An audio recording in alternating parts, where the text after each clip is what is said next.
The Honourable Pete Hodson. Mr Chair, Clause 3 is a piece of law which says the tax rates are not going to change, and this side of the House says, why the hell not? Because when the global economic crisis struck, we all became Keynesians around the world, and we all did two things. We increased expenditure and we reduced taxes. And so this country increased expenditure and reduced taxes. The April tax cuts, April 09 tax cuts, all went to rich people. That's a matter of fact. And now that it's time to wind back from that Keynesian impulse and to start to get our deficit of $17 billion under control, there are two ways of doing it. One is to reduce expenditure and one is to increase taxes. We did both the first time round, but we're only doing one the second time round. And we want to know why it is that when the tax cuts came, they went to rich people, but when the costs are going to be increased, they're borne by low and middle income earners. That's what we want to know. That's the essence of this budget. And it's the essence of the past 2 years. David Cunliffe, when he spoke, laid out what the costs were of the Labor tax cuts in October 2008, the tax cuts in April 2009, the tax cuts and the tax switch of last year, laid it out and added up the millions and told us where that money went, how much was lost to the government accounts, and made it clear that the amount of tax that had been cut over the past couple of years, 2.5 years, under successive governments, had reached a point where it ought to be partially reversed. But we are not doing that in Clause 3. We are not doing it. We are leaving the tax rates exactly where they were. And the net result is that the rich have done better over the past 2 or 3 years, and the low and middle incomes are going to do worse. Take me. I'm on $130-something thousand. That seems to have caused a whole lot of interjection from a bunch of people on the other side of the House, all of whom are also on $130-something thousand. So my story is the same as theirs. Let's hear what it is. Roughly, I'm $100-something a week better off as the result of the changes that this government has made over the past 2 years. Roughly $100-something a week better off, a bit over. And I have not been hurt by this budget one iota. I've been asked to give back nothing. Now, the people across the way are saying, well, save it. Give it to charity, they're saying. Helpfully, they think they're being helpful. I'm making a point here, which is that I'm one of those people, well-off people, who have had a significant increase in my expenditure and my income under this government and am not suffering one little bit from this budget. And that seems to have evoked quite a lot of emotional, almost visceral reaction from my colleagues opposite, but I would just simply say that it's a matter of fact.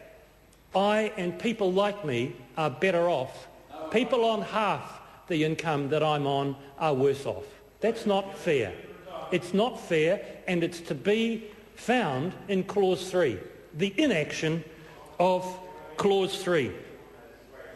Mr Speaker, we've had some interesting things happen in the course of this debate. We've had a couple of things come from the other side of the House which I think are revealing. One of them is that they've all got notes which say something like 50% of the tax is paid by 15% of the people, or whatever it is. It's some research note they've got. And so they've been parroting it. What that means is that the people on the other side of the House think that the tax system as it is now is too progressive. That's what that means. Otherwise, they wouldn't bother to start parroting that stuff. There's something else that they parrot.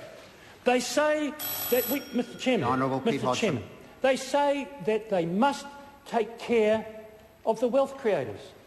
They must take care of the wealth creators. That is an awful, ugly right-wing argument, because it basically says that low and middle income earners cannot succeed. That's what it means. Low and middle income earners cannot succeed. Only the rich people can create more wealth. We must tax them in an ever lighter way in order for that to happen. And then we get on to the silliness around the dairy farmers and how much tax they pay.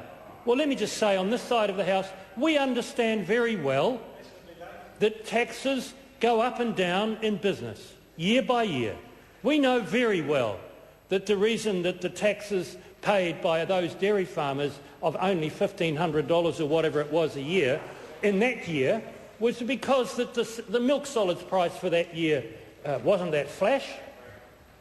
And the year previous, the milk solids price the previous year wasn't that flash, and that tends to carry over into the profits for the following year and the taxes that are paid. We know that the tax paid by dairy farmers the year before would have been higher and the year after will be higher. We know that. But even when you look at the average sort of tax that's paid by dairy farmers over years, I've been to Dairy New Zealand to find out, it's a little over $20,000. And if you've got a business that's paying $20,000 or $30,000 in taxation, but is using something like $2 or $3 million worth of debt, and dairy farms in New Zealand these days are, then you've got something which is very bad use of capital. Very bad use of capital. You've got basically people who are capitalising the gains and socialising the losses, and we know that. It's known on both sides of the House. That's been a pretty interesting debate, but it got more interesting. Mr Dunn, the Minister, I wanted to take to the... I don't want to upset him in any way, but Mr Dunn made a contribution, which was that it was to do with classification. That the answer that Stuart Nash got back was that there were dairy farmers who had declared themselves as dairy farmers and were considered in a group, and there were other people who hadn't. They'd called themselves agribusiness or whatever, and so they were included in other or something like that.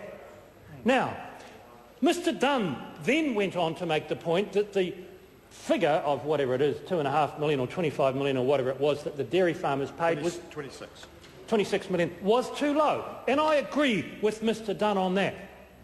But the $1,500 per dairy farm didn't change. That doesn't change. There is no way in the world that there is going to be any correlation between a person who describes themselves as a dairy farmer and a person who pays low tax, as opposed to another dairy farmer who describes himself as an agribusiness who pays high tax. That doesn't work. So don't run that argument around here. That won't work. The point is that there is an unfair incidence of burden in this budget, and it is not a good look. I want to make another couple of points. We have one of the lowest top tax rates in the world. One of the lowest top tax rates in the world. You never hear that from the other side.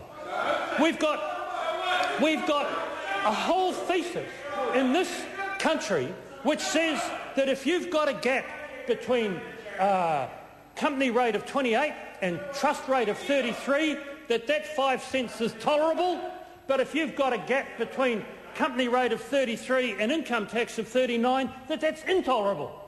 5 cents is okay, 6 cents is intolerable. Go and have a look at other nations.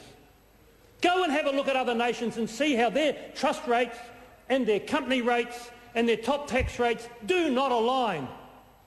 And then say to yourself, why is it that the LAQCs are under explosion in this country? Why is it that family trusts are under explosion in this country? Ask yourself whether it's because our tax law needs fixing. Ask yourself whether it's something to do with the accounting profession's culture in this country. But don't say that we have to reduce taxation in order to avoid avoidance. That is just not going to work. It is just not logical by any international comparison. It's going to be true at the margins somewhere, somehow. I absolutely acknowledge that. But I do believe that it has been grossly overstated. We had from the member who just resumed his seat an effective marginal tax rate argument. He was wrong on every count. He was, Mr Chairman. Craig Foss.